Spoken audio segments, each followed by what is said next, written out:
सहनावतु सहनो भुनक्तु सह वीर्यं करवावहै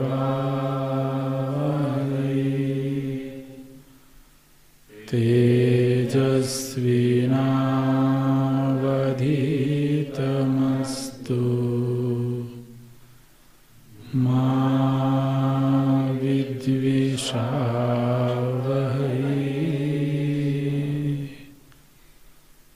ॐ शान्ति शान्ति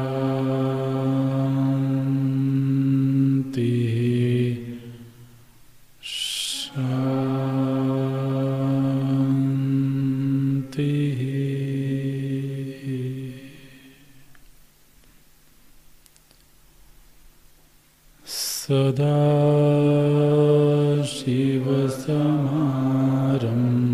सदाशिवसमारम्भाम् शङ्कराचार्यमध्यमाम्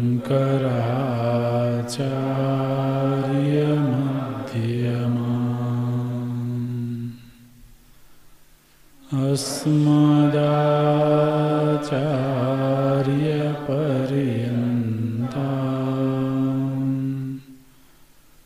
वन्दे गुरुपरम्पराम्।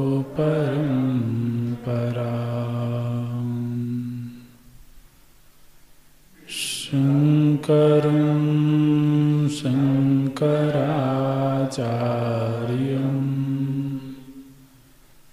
केशवं बादरायणं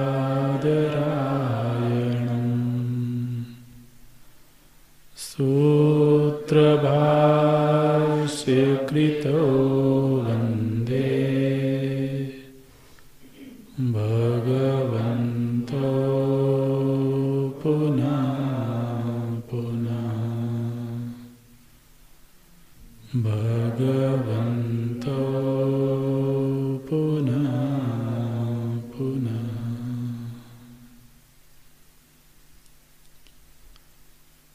ॐ पूर्णमदः पूर्णमिदं पूर्णात् पूर्णमुदच्यते पूर्णस्य पूर्णमादाय पूर्णमेवावशिष्यते।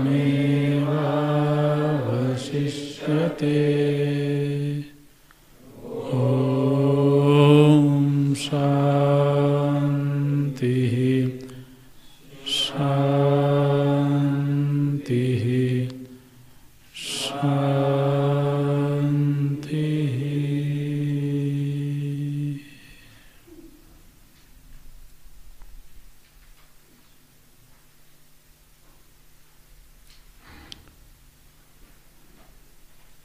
अन्धं तमः प्रविशन्ति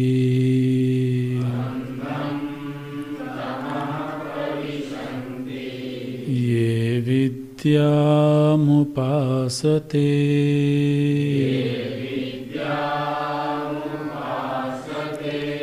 अन्धं तमः प्रविशन्ति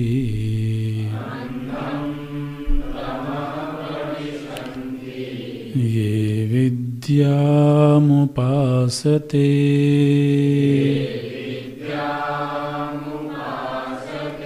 ततो भूय इव ते तमः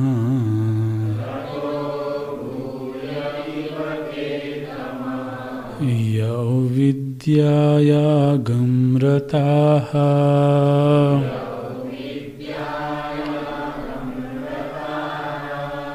यौ विद्यायागं रताः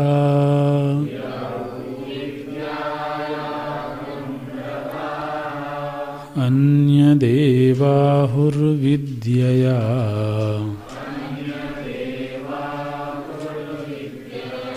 अन्यदाहुरविद्यया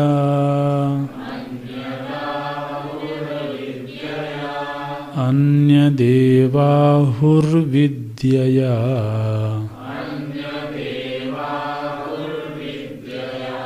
अन्यदाहुरविद्यया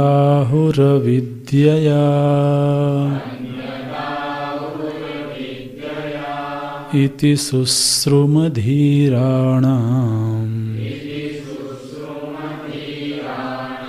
येनस्तद्विचचक्षिरे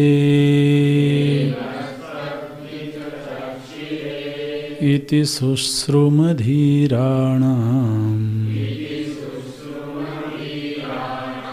येनस्तद्विचचक्षिरे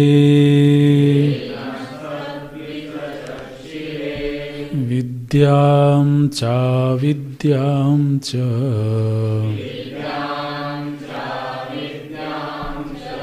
यस्तद्वेदो भयगं सः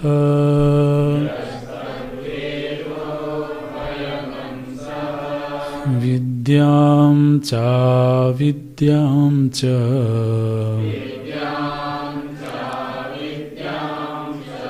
यस्तद्वेदो भयगं सः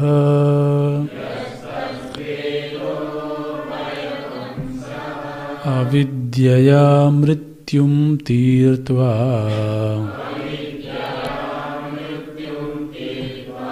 विद्ययामृतमश्नुते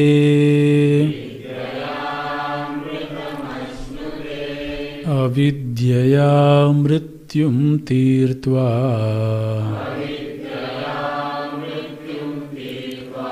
विद्ययामृतमश्नुते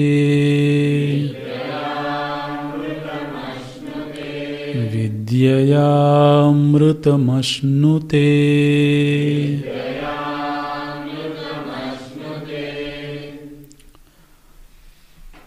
अत्र आद्येन मंत्रेण सर्वैषणा परित्यागेन ज्ञाननिष्ठा उक्ता।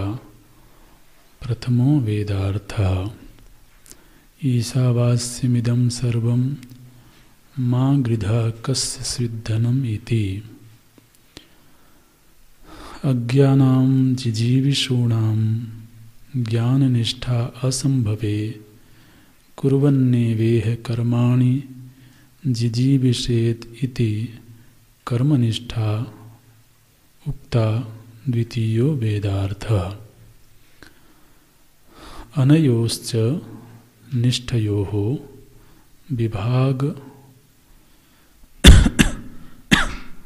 निष्ठयोः विभागः मंत्रप्रदर्शितयोः बृहदारण्यकेऽपि प्रदर्शितः। सो कामयत जायामे स्यात् इत्यादिना।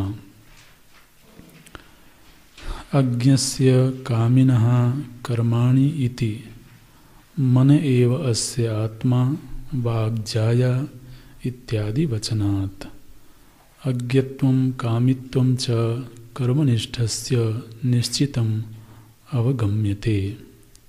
तथा च तत्फलं सप्तान्नसर्गः तेषु आत्मभावेन आत्मस्वरूपावस्थानम् जायादिएषणात्रयसन्न्यासेन च आत्मविदां कर्मनिष्ठा प्रातिकूल्येन आत्मस्वरूपनिष्ठैव दर्शिता।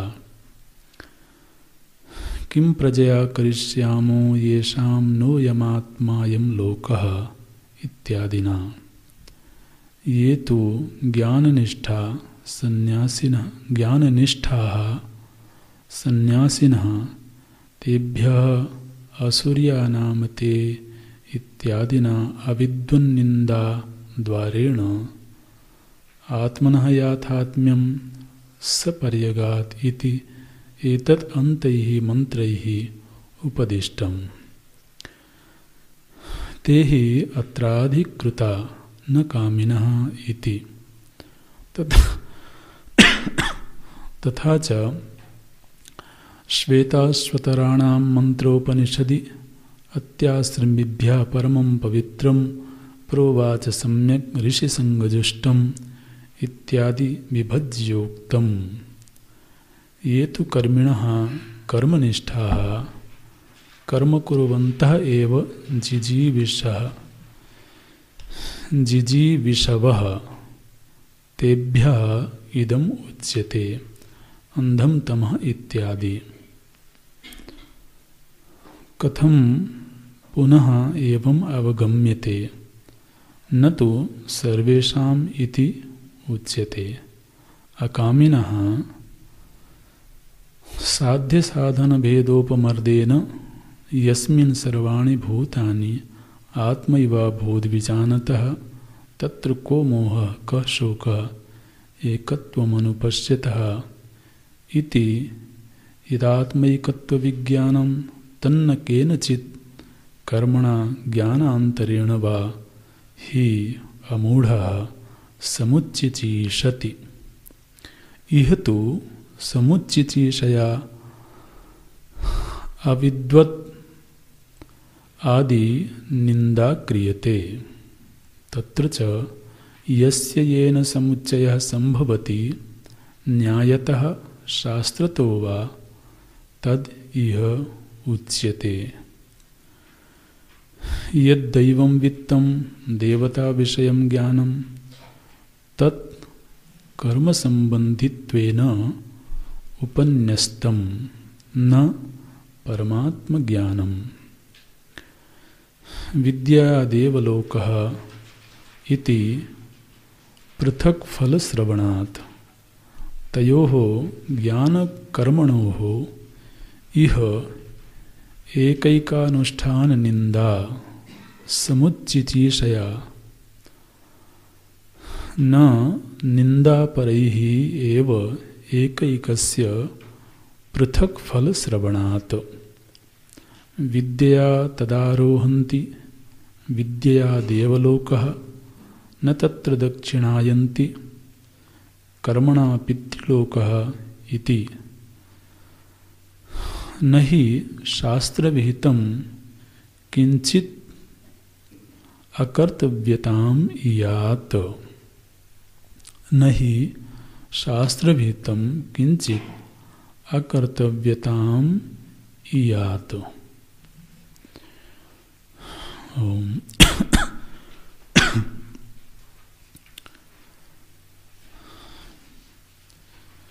इस नवे मंत्र पर पदभाष्य लिखने से पूर्व भगवान भाष्यकार पूर्व के प्रकरण से संगति लगाते हैं। भगवान भाष्यकार दो विभाग करते हैं। इस एक ही उपनिषद में जिसमें जो ब्रह्म विद्या संबंधी मंत्र हैं वो ज्ञान निष्ठा के मंत्र हैं, सन्यासी के लिए हैं। येषणात्रय का संन्यास पूर्वक जो आत्मानुसंधान के लिए प्रवृत्त हैं उनके लिए ये मंत्र श्रुति माता ने कहे हैं। दूसरा जिसका संकेत द्वितीय मंत्र में किया गया था, जो कर्मनिष्ठा का मंत्र है, जो अभी अविद्या काम कर्म में लिप्त है, उसके लिए द्वितीय मंत्र में संकेत किया गया था। उसी प्रसंग का विस्तार इस नवे मंत्र से किया जा रहा है। ये स्पष्ट विभाग इस श्रुति में दिखाई देता है। भगवान भाष्यकार अपने इस विचार का पोषण बृहदारण्यक उपनिषद की श्रुति से करते हैं। तो कहते हैं कि जो विभाग हम इस ईशावास्य उपनिषद में कर रहे हैं, ऐसा ही विभाग बृहदारण्यक उपनिषद में भी देखने को मिलता है। तो अनयोश्च निष्ठयोः, अनयोः माने इन दोनों में, ये जो दोनों निष्ठाएं हैं, एक ज्ञान निष्ठा है और दूसरी कर्म निष्ठा है। इन दोनों ही निष्ठाओं का जो विभाग है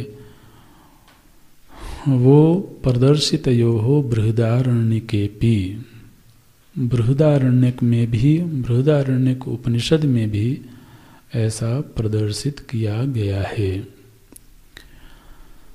जहाँ पर पहले कर्मनिष्ठा का प्रकरण आया, जहाँ पर श्रुति ने ये कहा कि जो अज्ञानी है, जो काम और कर्म में लिप्त है, उसके अंदर ऐसी कामना पैदा होती है कि मेरा भी अपना एक परिवार होवे, मेरी भी वंश परंपरा होवे। सो कामयत जाया में स्यात् इत्यादिना।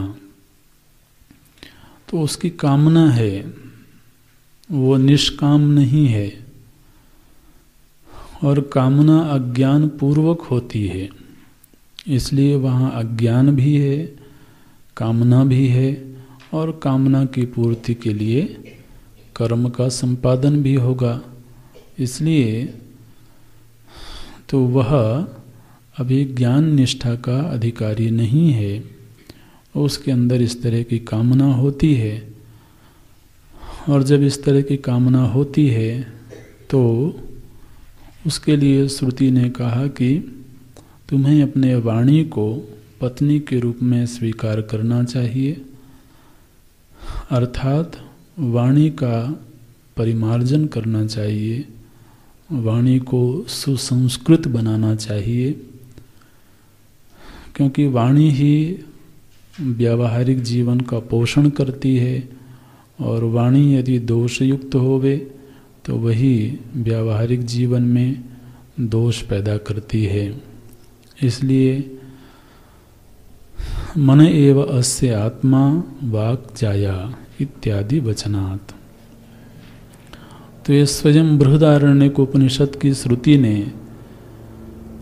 कर्मनिष्ठा के विषय में चर्चा की है, और ऐसा जो कर्मनिष्ठ व्यक्ति है उसके लिए सप्तान्न सर्ग फल के रूप में बताया जाता है। यदि विधिवत तरीके से कोई शास्त्र सम्मत कर्मों का अनुष्ठान करता है, वेद विहित कर्मानुष्ठान करता है, तो उसे सप्तान्न फल के रूप में प्राप्त होते हैं। तथा च तत्फलम सप्तान्न सर्गः। भगवान भाष्यकार इस सप्तान्न का विवरण नहीं करते हैं, लेकिन टीकाकार थोड़ा सा इसका संकेत करते हैं। ये सप्तान्न सर्ग क्या है? तो सप्तान्न माने 7 अन्न। अन्न का अर्थ क्या होता है? तो जिसका हम भोग करते हैं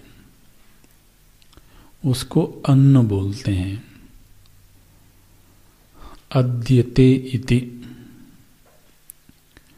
अन्न शब्द जब भी चिंतन के लिए लें तो उसका अर्थ स्पष्ट रूप से ध्यान में रखें। जिसका भी भोग किया जाए वह अन्न है, और भोग केवल रसना इंद्रिय से ही नहीं बल्कि किसी भी इंद्रिय से, है ना। भोग केवल रसना से ही थोड़ी होता है, तो लेकिन जो भोजन है जिसका रसना इंद्रिय से ग्रहण होता है उसको अन्न कहा जाता है। ये रूढ़ी अर्थ हो गया। अन्यथा अन्न का अर्थ है अद्यते इति, जिसका भी भोग किया जाए। तो जब हम सुंदर रूप सौंदर्य का भोग करते हैं तो वह नेत्रों का अन्न है। जब हम मधुर वाणी का भोग करते हैं, प्रशंसा से युक्त वाणी का भोग करते हैं, तो वह वाणी भी अन्न है। मधुर स्पर्श भी अन्न है, सुगंध भी अन्न है। तो जो भी भोग्य योग्य है, अब ये हर प्राणी का भोग्य सामग्री अलग अलग है। तो इसलिए जो प्रकृति की व्यवस्था है, इस प्रकृति में कुछ इस तरह का विधान दिखाई देता है कि जो आत्ता होता है, माने जो भोक्ता होता है, वही किसी का भोग्य भी होता है।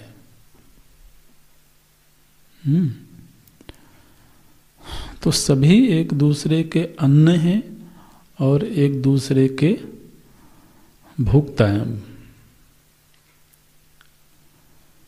अन्नाद हैं। अन्न और अन्नाद ऐसे श्रुति में शब्द आते हैं। तो अब जैसे फसलें जब दिखती हैं तो हमको लगता है कि ये हमारा अन्न है। गेहूं की फसल है, धान की फसल है, तो जब लहलहाती हुई दिखती है तो किसान को बड़ा आनंद आता है, हम सभी को आनंद आता है। क्यों? क्योंकि वो हमारा अन्न है। तो लेकिन हमारा यह जो शरीर है, ये अगर किसी का अन्न होवे तो वह हमें देख करके ऐसे खुश होता होगा, है ना। तो इस प्रकृति में सारी ही व्यवस्था ऐसी है, जो अन्न है वही अत्ता भी है, जो अत्ता है वही किसी का अन्न है। तो सभी एक दूसरे के भोग्य भोक्ता बनते हैं और ये सृष्टि चलती रहती है। तो सप्त अन्न प्राप्त होते हैं उसको। वो कर्मनिष्ठा की श्रेष्ठतम उपलब्धि है। वो सप्त अन्न क्या हैं? तो देखिए टीकाकार बोलते हैं, एकम साधारणम अन्नम यद इदम अद्यते। साधारणम अन्नम माने जो हमें इस शरीर में रहते हुए भोग विलास प्राप्त होता है, वो सब का सब साधारण अन्न है। तो मनुष्य योनि में, मनुष्य लोक में जो हमें अन्न की प्राप्ति हो रही है, माने जो कुछ भी भोग की प्राप्ति हो रही है, वो सब का सब साधारण अन्न है। तो इसकी एक संख्या में गणना की गई। माने आप देखिए, इस मनुष्य शरीर में रहते हुए जो भी भोग हमें उपलब्ध होते हैं, उन भोगों का जो भी श्रेष्ठतम रूप होगा वो एक अन्न है। अब वो आप गणना कर लो कि वो कितना होता होगा। इस मनुष्य शरीर में रहते हुए जो भी हमें इस लोक में भोग प्राप्त हो रहा है, वो सारा का सारा एक अन्न है। एकम साधारणम अन्नम यद इदम अद्यते, जिसका यहाँ पर भोग किया जाता है।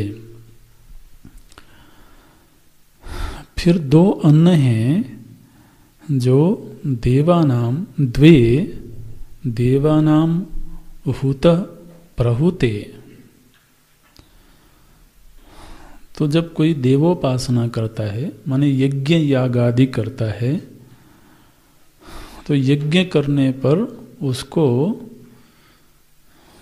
परलोक में जाकर के दो तरह के अन्न प्राप्त होते हैं। एक को बोलते हैं हुतम, दूसरे को बोलते हैं प्रहुतम। तो ये दो तरह के भोग उसको परलोक में मिलते हैं। अब जो परलोक है वह भी कर्म का ही फल है ना, इसलिए वो भी कर्मी को ही मिल रहा है, कर्मनिष्ठा वाले को ही मिल रहा है। तो इसलिए इस धरती में प्राप्त होने वाले जितने भी भोग हैं वो एक अन्न है, और परलोक में जो अन्न मिलते हैं वो दो होते हैं, हुतम प्रहुतम वा। हुतम प्रहुतम च, तो कितने हो गए? 3 अन्न हो गए। तो वो दर्श पूर्ण मास हुआ, या फिर 2 तरह के यज्ञ अनुष्ठान किए जाते हैं। एक पूर्णिमा में किया जाता है, एक अमावस्या में किया जाता है। तो उनसे जो फल मिलते हैं वो 2 तरह के होते हैं। तो ये हो गए 3 अन्न।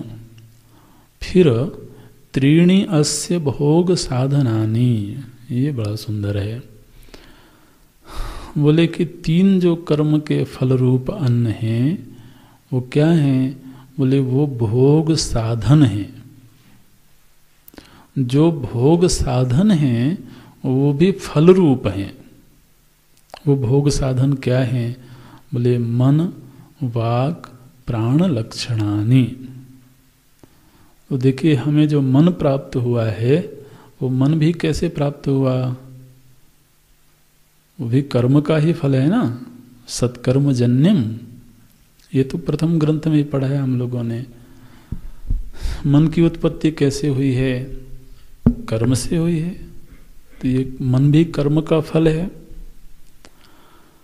और जो वाणी है वह भी कर्म का फल है। और जो प्राण शक्ति है ये भी कर्म का फल है।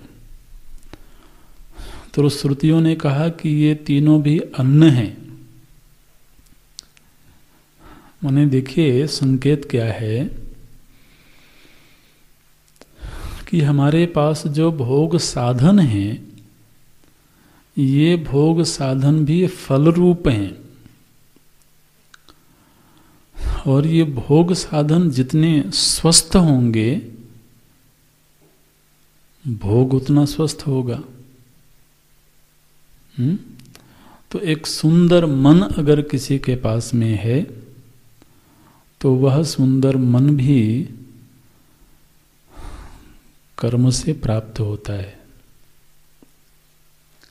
तो व्यक्ति जब निरंतर सत्कर्म करता रहता है तो उसका जो मन है वो खूबसूरत होने लगता है, वो संयमित होने लगता है, वो एकाग्र होने लगता है, वो सूक्ष्म होने लगता है। तो एक सुंदर मन की उपलब्धि भी उपलब्धि है। ये भी एक अचीवमेंट है, सभी को नहीं प्राप्त होता है। माने किसी के पास में भौतिक भोग सामग्री तो प्रचुर हो किंतु उसका मन अगर खूबसूरत नहीं है तो वो जो भोग सामग्री है उसकी क्या कीमत है? कोई कीमत नहीं है। इसलिए सुंदर मन की प्राप्ति भी एक उपलब्धि है, बड़ी उपलब्धि है। इसलिए इसको भी श्रुतियों ने अन्न कहा। बोले हे कर्मी, अभी अगर कर्मों के धरातल पर ही जीवन जी रहे हो तो इस अन्न पर भी ध्यान दो जरा।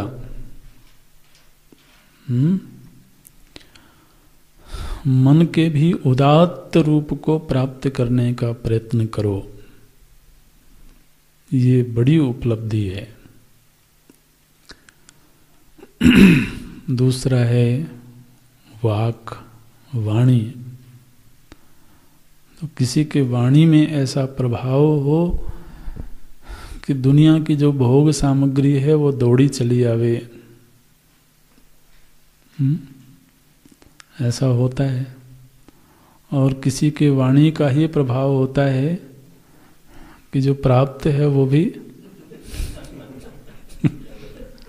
पलायती, वो पलायन कर जाती है। तो सुंदर वाणी की प्राप्ति एक बड़ी उपलब्धि है, ये श्रुति ने कहा। और स्वास्थ्य, बल, ऊर्जावान व्यक्तित्व, क्या बोलते हैं, प्राण।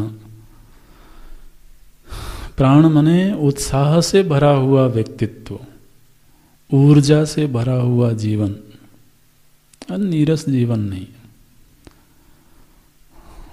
तो जब व्यक्ति ऊर्जस्वी होता है तो महाराज उसके लिए कुछ भी अगम्य नहीं होता। ऊर्जावान व्यक्तित्व प्राप्त हो जाना यह भी एक उपलब्धि है, ये एक अन्न है।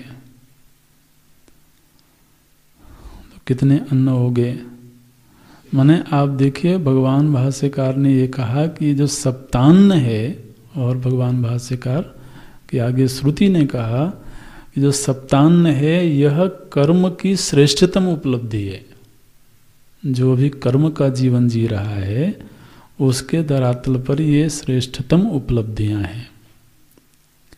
आप इनकी गणना कर लेना, इन पे चिंतन करना कि ये उपलब्धि कैसी है। तो इहलोक में जो प्राप्त भोग हैं वो श्रेष्ठतम भोग कुछ भी हो सकता है, सबका अपना अपना मापदंड है। दूसरा, केवल यह लोक ही नहीं, परलोक भी बनना चाहिए। यदि परलोक प्राप्त होना निश्चित ही है, अभी हम ज्ञान से मुक्त नहीं हुए हैं, तो परलोक की प्राप्ति अवश्यम भावी है। तो वह जो अवश्यम भावी परलोक है वह भी खूबसूरत होना चाहिए। तो वो प्राप्ति होती है हुतम और प्रहुतम के रूप में। और फिर चाहे इस लोक में हो या उस लोक में हो, ये जो तीन भोग के साधन हैं, मन, वाणी और प्राण, ये तीनों भी श्रेष्ठतम रूप में होने चाहिए, तब तो उपलब्धि है ना। तो बोले चाहे कितना भी संकट आवे, उनका मन उद्विग्न नहीं होता है, मन शांत रहता है।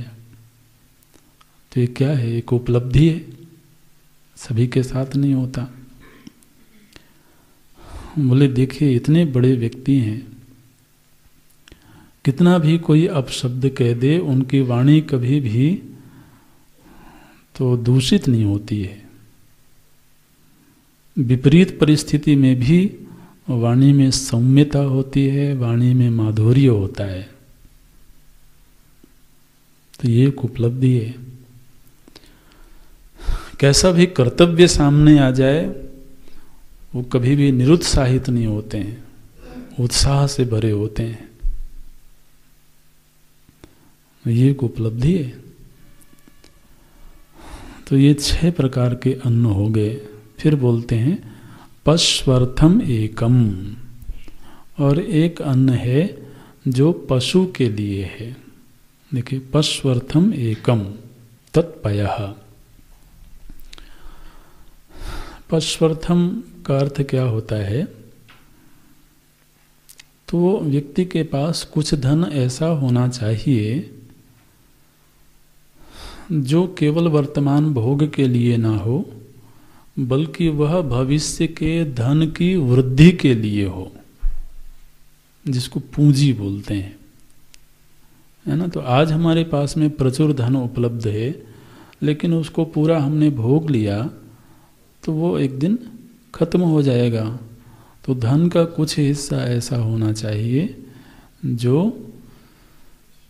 धन वृद्धि के लिए होवे। यहाँ पर कहा गया पश्वर्थम, पशु के लिए।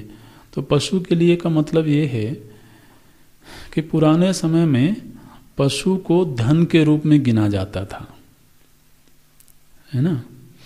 गोधन, गजधन, वाजी धन, ऐसे बोला जाता था। जिनके पास में इतना गोधन है, इतनी गायें हैं, तो धन में गिनी जाती थी। गज धन, इनके पास इतने हाथी हैं, इतने घोड़े हैं।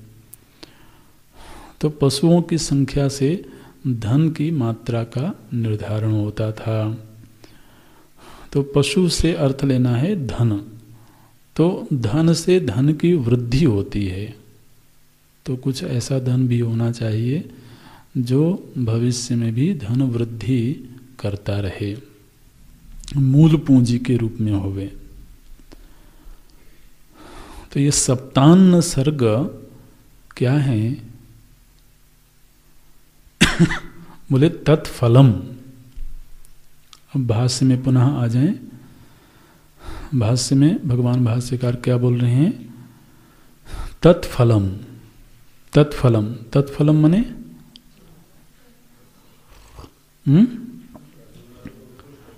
कर्म फलम है ना। पूर्व में ये कहा गया ना, कर्मनिष्ठस्य निश्चितम अवगम्यते।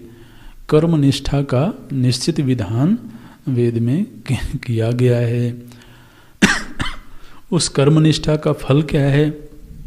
बोले सप्तान्न सर्गः। तो मानो कि किसी को यह सप्तान्न सर्ग की प्राप्ति हो गई, तो श्रेष्ठतम कर्मों का संपादन करते हुए उसे सप्तान्न सर्ग की प्राप्ति हो गई। फिर क्या होता है? बोले तेषु आत्मभावेन। फिर यह जो अज्ञानी है वो उसी अन्न में महाराज आत्मभावना कर लेता है। किसमें? तेषु। तेषु माने तेषु अन्येषु। वही जो उसकी उपलब्धियां हैं, उन उपलब्धियों में वो आत्मभावना कर लेता है, ये मेरा है। और बहुत ज़्यादा प्रगाढ़ हो जाए तो ये मैं हूँ,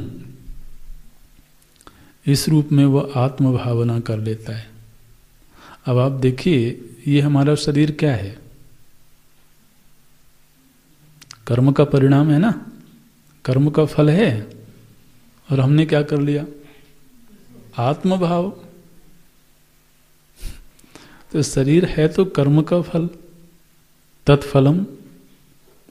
ये सप्तान्न के अंतर्गत आता है। अब इस शरीर में हमने क्या किया? बोले आत्मभाव, आत्मभावेन। तो शरीर में हमने आत्मभाव कर लिया, मन में आत्मभाव कर लिया, वाणी में आत्मभाव कर लिया, प्राण में आत्मभाव कर लिया। तो आत्मभावेन। और फिर जो दुनिया की चीजें हैं महाराज, उनमें भी आत्मभाव हो जाता है।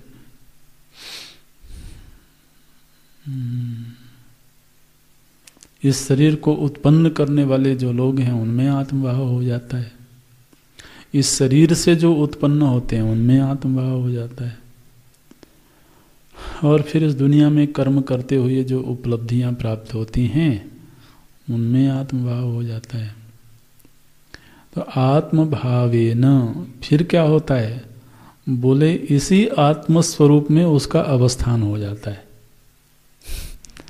माने तात्विक आत्मस्वरूप में अवस्थान नहीं है। कहाँ अवस्थान है? बोले तेषु एव। तेषु माने जो सप्तान्न है उन्हें में उसका आत्मस्वरूपावस्थानम। और उसका स्वरूपावस्थान कहाँ है? बोले इसी सप्तान्न में। माने इसी को परम आत्मा मान करके वो जीवन यापन करता है। बोले महाराज घर छोड़ के कहाँ जाएंगे? इतनी मेहनत से तो बनाया है। तो यही हमारा जीवन है। सगे संबंधियों को छोड़ के कहाँ जाएंगे? यही तो हमारा जीवन है। तो उसका अवस्थान कहाँ है? इन्हीं सब चीजों में। और बड़ा पक्का अवस्थान है। ये भगवान भाष्यकार बड़ी मौज लेते हैं। बोले जो कर्मनिष्ठ है, जो कर्म पर आश्रित है, उसका आत्मस्वरूपावस्थानम, किस आत्मस्वरूपावस्थानम? जिसमें आत्मभावना हुई थी। ठीक है, पहली पंक्ति क्या है? तेषु आत्मभावेन, उनमें आत्मभावना हो गई। मैंने जैसे पुत्र है तो पुत्र में आत्मभावना हो गई, और फिर उसी आत्मा में अवस्थान हो गया। तो दोनों एक दूसरे से जुड़े हुए वाक्य हैं। पहले आत्मभावना हुई और फिर उसी आत्मा में अवस्थान हो गया। आत्मस्वरूपावस्थानम, ये हो गया। तो ये तो जो कर्मी लोग हैं, ये उनका विवरण है। फिर उसी बृहदारण्यक उपनिषद में दूसरा प्रसंग आया, जो ज्ञान निष्ठा से संबंधित प्रसंग है। जो ज्ञान निष्ठा वाले लोग हैं वो कैसे हैं? बोले जायादि एषणात्रय संन्यासेन। ये दूसरे लोगों का विवरण शुरू हुआ। आत्मस्वरूपावस्थानम, यहाँ तक तो कर्मी की चर्चा हो रही थी। अब आगे श्रुति में ही दूसरा प्रसंग आया, जहाँ पर जायादि एषणा त्रय संन्यासेन, जाया आदि, जाया माने पत्नी आदि की जो एषणा है, तो गृहस्थ की एषणा है, परिवार की एषणा है, उसके लिए बोला जाता है पुत्रेषणा, है ना। पुत्रेषणा में वो सारी चीज़ें आ जाती हैं। फिर दूसरा होता है वित्तेषणा, और तीसरा लोकेषणा। तो तीनों तरह की एषणाओं का जिसने संन्यास कर दिया है, जायादि एषणा त्रय संन्यासेन च आत्मविदाम, वो आत्मानुसंधान का इच्छुक है, वो आत्मा को ही जानना चाहता है, परमार्थ आत्मा को जानना चाहता है। और ऐसा जो व्यक्ति है, इसकी जो इच्छा है, वो इच्छा कैसी है? बोले कर्मनिष्ठा प्रातिकूल्येन, इसकी इच्छा महाराज कर्मनिष्ठा के एकदम प्रतिकूल है। जो कर्मनिष्ठा के अनुकूल इच्छा थी वो क्या थी? जाया में स्यात्। तो एषणा की जो इच्छा थी वो तो कर्मनिष्ठा के अनुकूल थी, और इसकी जो इच्छा है वो कैसी है? बोले कर्मनिष्ठा प्रातिकूल्येन, कर्मनिष्ठा के एकदम प्रतिकूल इच्छा है उसकी। निष्ठा क्या है? बोले आत्मस्वरूप निष्ठैव दर्शिता। उस श्रुति में, बृहदारण्यक उपनिषद की श्रुति में केवल आत्मस्वरूप की निष्ठा दिखाई गई है। किस मंत्र के द्वारा दिखाई गई है? बोले वहाँ पर मंत्र आया, किम प्रजया करिष्यामो येषां न अयम आत्मा अयम लोकः। तो जो कर्मनिष्ठा का अधिकारी था, उसके लिए बृहदारण्यक उपनिषद में मंत्र आया था, सो कामयत जाया में स्यात्, ये मंत्र आया था।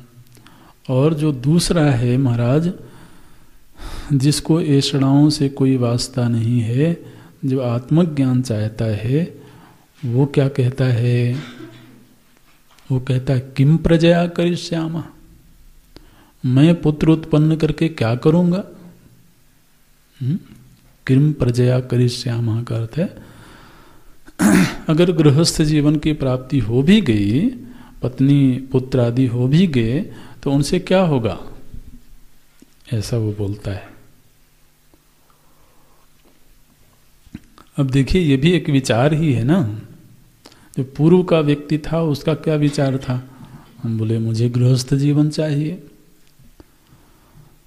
और यहाँ एक व्यक्ति है जो कहता है, भाई मैंने दुनिया का परीक्षण कर लिया, मैंने देख लिया दुनिया में, अगर जिनको तुम बहुत ग्लोरीफाई कर रहे हो, जिनकी बड़ी प्रशंसा कर रहे हो, अगर वो मिल भी गए तो क्या होगा?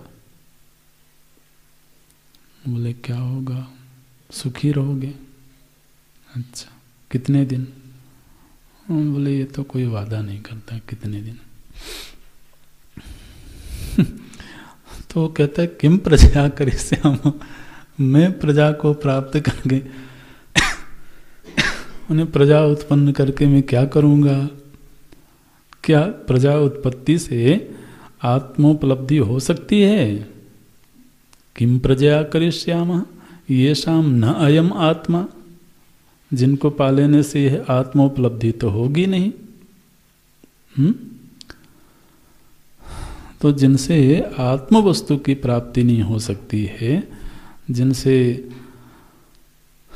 आत्म आनंद की प्राप्ति नहीं हो सकती है, ऐसी प्रजा को उत्पन्न करके मैं क्या करूँगा?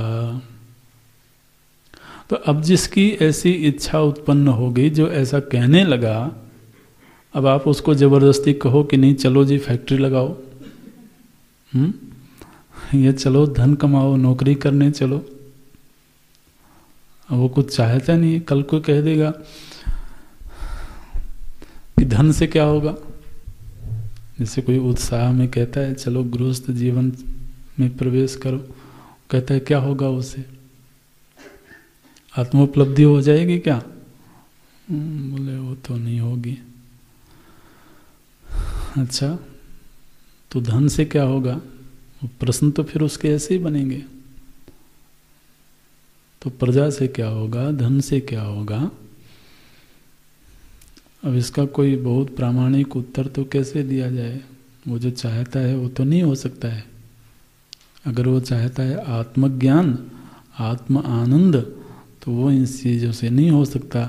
इसलिए ये विभाग वहाँ पर दिखाया श्रुति ने, किम प्रजया करिष्यामः येषां न अयम आत्मा अयम लोकः इत्यादि ना। तो ये सन्यासियों का प्रसंग आया। ये तो ज्ञान निष्ठा सन्यासिनः तेभ्यः असुर्यानामते इत्यादिना अविद्वन्निन्दाद्वारेण आत्मनः याथात्म्यं सपर्यगात इति एतत् अन्तैः मंत्रैः उपदिष्टम्। तो इत्यादिना तक तो बृहदारण्यक उपनिषद का उदाहरण देकर के विभाग भगवान भाष्यकार ने दिखाया। अब यही विभाग यहाँ पर इस प्रकृत श्रुति में, माने इस ईशावास्य की श्रुति में भी ये विभाग किया गया है। किस रूप में किया गया है? बोले श्रुति ने तो ज्ञान निष्ठा की स्तुति की। कैसे स्तुति की? ये तो ज्ञान निष्ठा सन्यासिनः तेभ्यः असुर्यानामते इत्यादिना अविद्वन्निन्दाद्वारेण। तो श्रुति ने जब यह कहा कि असुर्यानामते लोकाः, तो वो लोग अंधकार में लोक में प्रवेश करते हैं। कौन लोग? जो अज्ञानी हैं, जो आत्महत्यारे हैं। तो एक तरीके से अज्ञानी की निंदा की उन्होंने। अज्ञानी की निंदा क्यों की? ज्ञान की प्रशंसा करने के लिए। तो ज्ञान की प्रशंसा करने के लिए,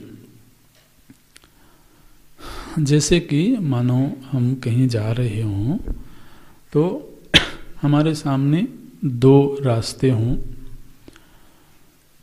तो किसी जानकार व्यक्ति से, समझदार व्यक्ति से हमने पूछा कि भैया हमको तो वहाँ जाना है, कौन सा रास्ता जाता है? तो वो जो व्यक्ति है वो एक रास्ते की निंदा करता है कि इस रास्ते में बड़े कांटे हैं, इसमें बड़े खड्डे हैं। तो हमने पूछा तो ये था कि हमको वहाँ जाना है, तो आप रास्ते की निंदा क्यों कर रहे हो? बोले वो एक रास्ते की निंदा इसलिए कर रहा है क्योंकि दूसरा रास्ता मंगलमयी है, ये बताना है उसको। इसी तरह से श्रुति ने जब अविद्वान की निंदा की, किस रूप में? उसको कहा तुम आत्महत्यारे हो, तुम अंधकार में लोक में प्रवेश करोगे। तो इस निंदा के द्वार से श्रुति ने ज्ञान निष्ठा की प्रशंसा की। ये तो ज्ञाननिष्ठाः सन्यासिनः तेभ्यः असूर्यानामते इत्यादिना अविद्वन्निंदाद्वारेण, अविद्वान की निंदा के द्वार से, और आगे आत्मनः याथात्म्यम, और आत्मा के यथार्थ स्वरूप का निर्वचन भी किया। किसके द्वारा? बोले सपर्यगात इति एतद् अन्तैः मंत्रैः उपदिष्टम। और इस ब्रह्म विद्या के प्रसंग में अंतिम मंत्र में आत्मा के याथात्म्य का निरूपण किया। तो दो विभाग कर दिए, एक तो अज्ञानी का विभाग कर दिया गया और दूसरा ज्ञानी का विभाग कर दिया। तो श्रुति में ये दोनों ही विभाग तो दिखाई देते हैं। और ऐसे जो ज्ञान निष्ठा वाले लोग हैं, जो सन्यासी हैं, उन्हीं का इस आत्मविद्या संबंधी मंत्रों में अधिकार है। ते ही अधिकृताः न कामिनः इति।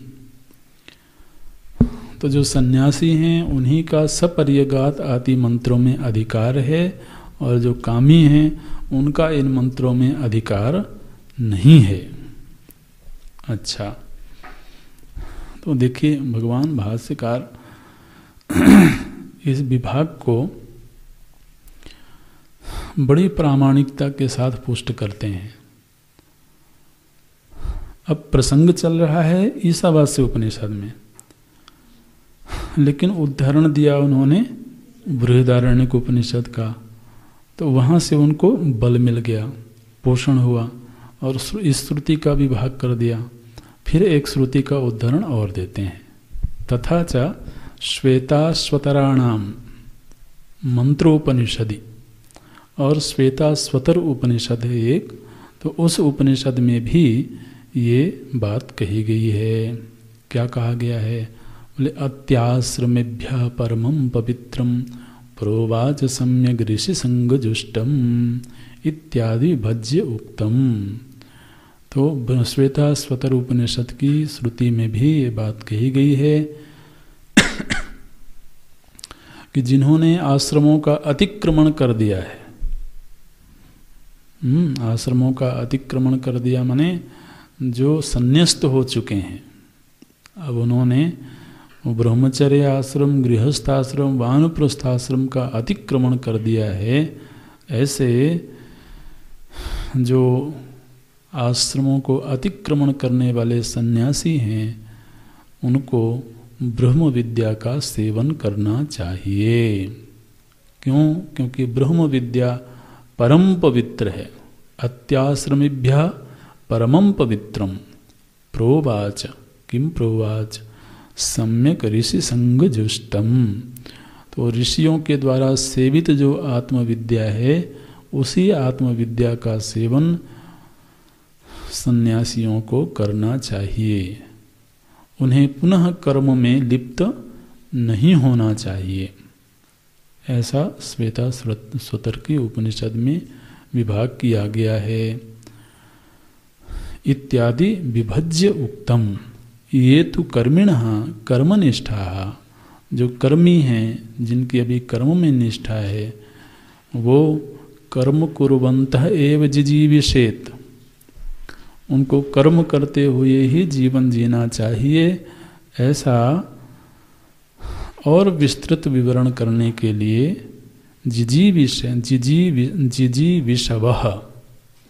जिजीविषवः माने जीने की इच्छा रखने वालों के लिए, इतना बनेगा। जिजीविषवः, जीने की इच्छा रखने वाले जो लोग हैं उनके लिए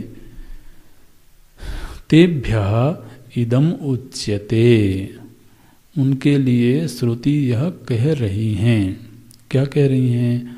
अंधम तमः इत्यादि।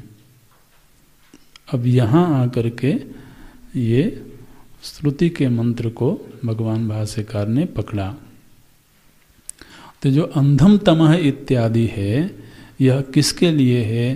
बोले जिजीविषवः, जो जीने की इच्छा रखने वाले हैं, और ये तो कर्मिणः, कर्मनिष्ठा, जो कर्मी हैं, जिनकी कर्म में निष्ठा है, कर्म करते हुए ही जीवन जीना चाहते हैं, ऐसे लोगों के लिए श्रुति बोलती हैं अंधम तमः इत्यादि।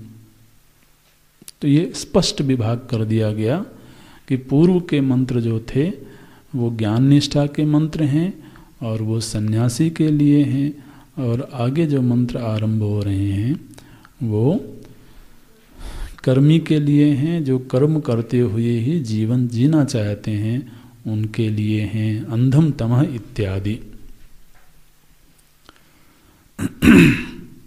देखिए इतनी प्रामाणिकता के साथ भगवान भाष्यकार ने विभाग किया और पूर्व पक्षी खड़ा हो गया, बोले कथम पुनः एवं अवगम्य थे, हम ये कैसे स्वीकार कर लें? ये जो आगे प्रसंग शुरू हो रहा है वो आत्मनिष्ठा का नहीं है, वो कर्मनिष्ठा का है। और ये जो प्रसंग है ये सभी के लिए नहीं है, केवल कर्मी के लिए है। कथम पुनः एवं अवगम्यते न तो सर्वेषाम, ये सभी के लिए मंत्र नहीं है, ऐसा हम कैसे स्वीकार करें? क्योंकि आपने तो कह दिया कि केवल कर्मी के लिए है, तो इसका मतलब सन्यासी के लिए यह मंत्र नहीं है, ऐसा हम कैसे स्वीकार करें? न तो सर्वेषाम इति उच्यते। भगवान भाष्यकार कहते हैं, मैं बताता हूं, अकामिनः, जिनके अंदर कोई कामना नहीं है, जिनके अंदर की कामनाएं शांत हो गई हैं, अकामिनः साध्य साधन भेदोपमर्देन यस्मिन् सर्वाणि भूतानि आत्मैवा भूत विजानता तत्र को मोहः कः शोकः एकत्वमनुपश्यतः इति यद आत्मैकत्व विज्ञानं तन्न केनचित् कर्मणा ज्ञानान्तरेण वा हि अमूढ़ः समुच्चिचीषति। तो जिसके अंदर किसी प्रकार की कोई कामना नहीं रह गई है, उसके लिए श्रुति ने कहा था, क्या कहा था कि उसको आत्मदर्शन करना चाहिए। और उसको कौन सी दृष्टि की ओर संकेत किया गया था? बोले उसके लिए श्रुति ने कहा उसको सर्वात्म भाव को प्राप्त करना चाहिए। उसकी दृष्टि में सब कुछ आत्मस्वरूप ही हो गया। यस्मिन् सर्वाणि भूतानि आत्मैव अभूत। जिस विजानतः, जिस ज्ञानी की दृष्टि में सब कुछ आत्मा ही हो गया, आत्मा से भिन्न कुछ रहा ही नहीं, तो अब वह पुनः कर्म क्यों करेगा? देखिए इसको समझना थोड़ा। पहले पंक्ति क्या आई? साध्य साधन भेदोपमर्देन। जब तक कोई साधक है तो उसके सामने कोई साध्य है, ठीक है, और उस साध्य को पाने का साधन है। तो यहां पर तीन विभाग दिख रहे हैं, साधक है, साध्य है और साधन है, तीन विभाग हैं। तो जब तक तो हमारे सामने कोई साध्य है तब तक यह विभाग बना रहेगा। लेकिन अगर किसी को आत्मदृष्टि प्राप्त हो गई तो जो साधक है वो भी आत्मा है, जो साध्य है वो भी आत्मा है, और जो साधन है वो भी आत्मा है। तो अब विभाग रहा किधर? तो अब जब विभाग रहा ही नहीं, देखिए क्या कह रहे हैं, साध्य साधन भेद उपमर्देन। साध्य साधन के विभाग का उसने उपमर्दन कर दिया। उपमर्दन कर दिया माने नष्ट कर दिया। तो जब उसकी दृष्टि में साध्य साधन भेद का उपमर्दन हो गया, कैसे उपमर्दन हुआ? बोले इस श्रुति मंत्र के द्वारा, यस्मिन् सर्वाणि भूतानि आत्मैव भूत विजानता। तत्र को मोह कः शोकः एकत्वमनुपश्यतः इति यदा आत्मैकत्व विज्ञानम, जब आत्मा के एकत्व का विज्ञान उसको प्राप्त हो गया तो फिर से किसी साधन का वह सहारा लेगा, ये तो बिल्कुल भी विचार से सिद्ध नहीं होता है। कर्म क्या है? कर्म एक साधन है। कर्म साधन का प्रयोग करके हम कुछ फल पाना चाहते हैं। अब इसको दृष्टि प्राप्त हो गई आत्मैकत्व विज्ञान, आत्मा के एकत्व का विज्ञान प्राप्त हो जाने के बाद वह पुनः तत् न केनचित कर्मणा ज्ञानांतरेण वा समुच्चिचीषति, वह ज्ञान के अलावा और किसी भी चीज का उसमें मिलावट नहीं करना चाहता है। समुच्चय, समुच्चय माने एक साथ कर देना, दो चीजों को आपस में मिला देना। तब जिसको ज्ञान निष्ठा प्राप्त होगी, ऐसे ज्ञान निष्ठा से संपन्न व्यक्ति के मन में पुनः कर्म को ज्ञान से मिलाने की इच्छा नहीं होगी। ये बोलते हैं यदा आत्मैकत्व विज्ञानम, जब उसको आत्मा के एकत्व का विज्ञान पर प्राप्त हो गया, तब फिर तत् न केनचित, तब वह किसी भी प्रकार से कर्मणा ज्ञान अंतरेण वा, माने कर्म का ज्ञान के साथ में समुच्चिचीषति ही अमूढ़ा, जो अमूढ़ है अर्थात विद्वान है, जो विद्वान है वह ज्ञान के साथ में कर्म का समुच्चय नहीं करना चाहता है। अच्छा, और इह तो, ये जो नवे मंत्र से श्रुति आरंभ हो रही है, यहाँ पर तो समुच्चय की चर्चा की गई है। ठीक है, उसने पूर्व पक्षी ने प्रश्न क्या किया था कि आप ये जो विभाग कर रहे हो कि नवे मंत्र से जो प्रसंग शुरू हो रहा है वो केवल कर्मी के लिए है, वो ज्ञानी के लिए नहीं है, तो ये विभाग क्यों कर रहे हो आप? वो इसलिए कर रहे हैं क्योंकि नवे मंत्र से जो प्रसंग शुरू हो रहा है उसमें समुच्चय की बात की गई है, और जो ज्ञानी है उसको समुच्चय करने में कोई रुचि नहीं है। इसलिए जब उसको समुच्चय करने में कोई रुचि नहीं है तो वो इन मंत्रों को क्या करेगा? तो इसलिए ये जो मंत्र आरंभ हो रहा, यह तो समुच्चिचीषया, यहाँ पर जो श्रुति माता है वो समुच्चय करने की इच्छा रखती हैं। यह तो समुच्चिचीषया अविद्वत आदि निंदा करियते, समुच्चय करते हुए वो अविद्वान की निंदा करती हैं। तो कैसे समुच्चय होता है? बोले तत्र च यस्य येन समुच्चयः संभवति न्यायता शास्त्रतो वा तद इह उच्यते। यहाँ पर अभी यह बताया जा रहा है कि किसका किसके साथ में समुच्चय हो सकता है। तत्र च मतलब इस नवे मंत्र से, इस नवे मंत्र से क्या बताया जाएगा? बोले यस्य येन समुच्चयः संभवति, यस्य माने जिसका, येन माने जिससे, तो जिसका जिससे समुच्चय संभव होगा वो श्रुति यहाँ पर बताएगी। और समुच्चय करने के लिए प्रमाण क्या होगा? किसके आधार पर समुच्चय होगा? बोले न्यायतः शास्त्रतो वा, माने तर्क के द्वारा जिसका जिससे समुच्चय हो सकता है, और या तो शास्त्र के द्वारा, शास्त्र प्रमाण के द्वारा जिसका जिससे समुच्चय हो सकता है, वो यहाँ पर तद इह उच्यते, उसका वर्णन यहाँ पर श्रुति करेंगी।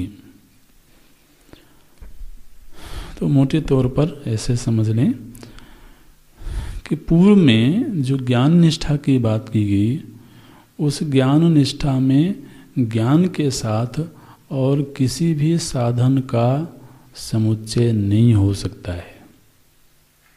ज्ञान साधन में केवल और केवल ज्ञान ही साधन के रूप में ग्राह्य है, लेकिन जब व्यक्ति कर्म के धरातल पर है तो वहाँ पर कर्म और उपासना का समुच्चय हो सकता है।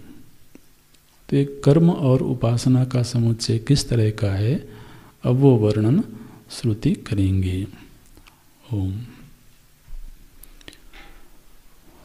ओम पूर्णमदः पूर्णमिदं पूर्णात् पूर्णमुदच्यते पूर्णस्य पूर्णमादाय पूर्णमेवावशिष्यते। ओम शांति शांति शांति। हरि ओम श्री